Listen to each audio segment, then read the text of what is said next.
कि स्वपोषी पोषण के लिए क्या आवश्यक है? तो स्वपोषी पोषण के लिए प्रखरित सूर्य का प्रकाश और कार्बन डाइऑक्साइड, ये सभी जरूरी है, यानी कि पहला का डी ऑप्शन सही जवाब हो जाएगा। ठीक है ना?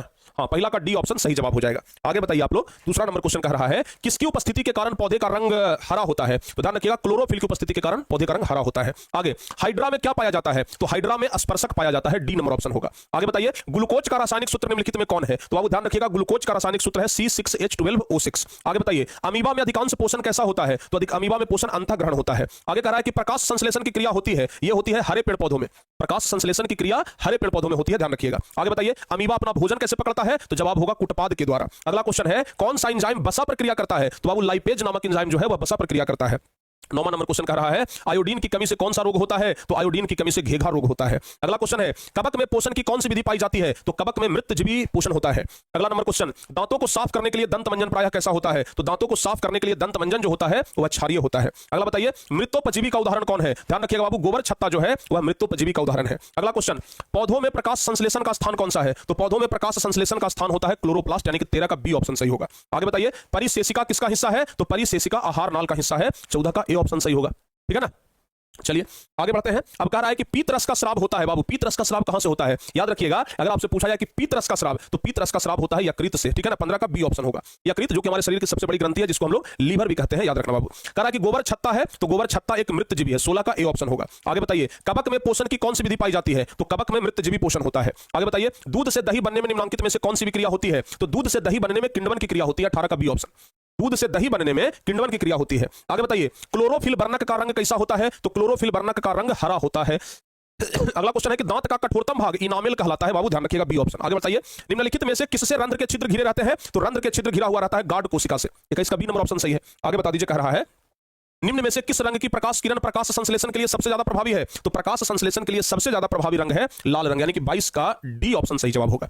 अगला नंबर क्वेश्चन है, स्टार्च की उपस्थिति के जांच के लिए किस विलयन का उपयोग होता है? तो स्टार्च की उपस्थिति की जांच के लिए आयोडीन का उपयोग होता है। अगला नंबर है कि प्रकाश संश्लेषण की दर निम्न में से किन कारकों पर निर्भर करती है? तो प्रकाश संश्लेषण की दर जो है वो प्रकाश के गुण पर और प्रकाश की मात्रा पर, यानी कि जवाब होगा ए और बी दोनों। अगला नंबर क्वेश्चन है कि रंध्र मुख्यतः पाए जाते हैं, रंध्र पाया जाता है, ध्यान रखिएगा, पत्तियों पर रंध्र, जिसको कि प्यारे बच्चे अंग्रेजी में स्टोमेटा हम लोग कहते हैं। चलिए अगला नंबर क्वेश्चन बताइए, कह रहा है कि प्रकाश संश्लेषण की प्रकाश अभिक्रिया होती है। तो ध्यान रखिएगा, प्रकाश संश्लेषण की प्रकाश अभिक्रिया क्लोरोप्लास्ट के ग्राना भाग में होता है, तो बी नंबर ऑप्शन सही जवाब हो जाएगा। अगला नंबर क्वेश्चन बताइए, ऑक्सीजन क्या है? तो ऑक्सीजन एक हार्मोन है, पादप हार्मोन। अगला, मनुष्य में ब्रिक जो है वो संबंधित है प्यारे बच्चों। तो मनुष्य में ब्रिक जो है ना वह उत्सर्जन से संबंधित है। मनुष्य में ब्रिक उत्सर्जन से संबंधित है, याद रखिएगा। आगे बताइए, मैग्नीशियम पाया जाता है 29 नंबर। तो प्यारे बच्चे, मैग्नीशियम जो है ना वो क्लोरोफिल में पाया जाता है, 29 का ए ऑप्शन सही होगा। अगला नंबर क्वेश्चन बता दीजिए, कह रहा है विश्राम की अवस्था में मनुष्य का हृदय 1 मिनट में कितनी बार धड़कता है? तो विश्राम की अवस्था में 1 मिनट में 72 बार धड़कता है। अगला क्वेश्चन, पौधों में जाइलम द्वारा पदार्थों का स्थानांतरण होता है। जाइलम द्वारा पदार्थों का स्थानांतरण, जाइलम चूंकि जल का वहन करता है, तो जल का वहन नीचे से ऊपर की ओर होता है, तो यानी कि प्यारे बच्चों ध्यान रखिएगा ऊपर की ओर, यानी कि बी नंबर ऑप्शन सही होगा। ठीक है ना? जो बच्चे बी नंबर ऑप्शन बता रहे हैं उनका जवाब सही है। आगे बता दीजिए, कह रहा है मनुष्य में प्रमुख उत्सर्जी अंग कौन सा है? तो मनुष्य में प्रमुख उत्सर्जी अंग ब्रिक होता है। अगला नंबर क्वेश्चन, निम्नलिखित में से कौन मलेरिया परजीवी है? तो बाबू प्लाज्मोडियम, ध्यान रखिएगा, प्लाज्मोडियम हो जाएगा। अगला क्वेश्चन बताइए, कार्बोहाइड्रेट, प्रोटीन तथा वसा के पूर्ण पाचन का स्थल निम्नलिखित में कौन सा है? जवाब होगा छोटी आंत, जिसको ये क्या क्षुद्रांश कहते हैं। अगला क्वेश्चन बताइए, खुला परिसंचरण तंत्र किसमें पाया जाता है? तो कॉकरोच में खुला परिसंचरण तंत्र पाया जाता है, जिसको तिलचट्टा कहते हैं। चित्र तो हम आपको बता दिए थे ना कि कौन कौन बनाने वाला है। बायोलॉजी में कल प्यारे बच्चों साइंस है, कल आप लोग इंस्ट्रूमेंट बॉक्स लेकर के जाइएगा, पेंसिल वगैरह। ठीक है ना? क्योंकि कल चित्र बनाने के लिए आएगा तो जरा बढ़िया से बनाइएगा। कल चित्र वगैरह बनाने के लिए आएगा तो थोड़ा बढ़िया से आप लोग बनाइएगा।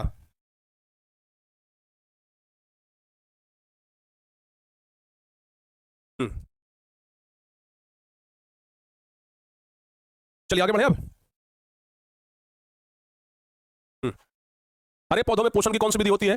तो हरा पौधा में स्वपोषी पोषण होता है बाबू, 36 का डी ऑप्शन सही होगा। आगे बताइए, शरीर में सबसे छोटी रक्तवाहिनी कौन है? तो जवाब याद रखिएगा, बैना के। अगला नंबर क्वेश्चन, पौधों में रसारोहण होता है। पौधों में रसारोहण बताओ बाबू जल्दी जल्दी से।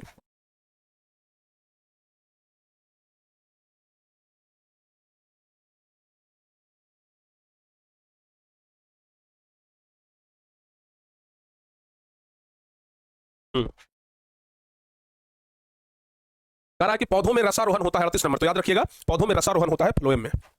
सैबिक का स्राव किया जाता है किसके द्वारा? तो छोटी आंत के द्वारा।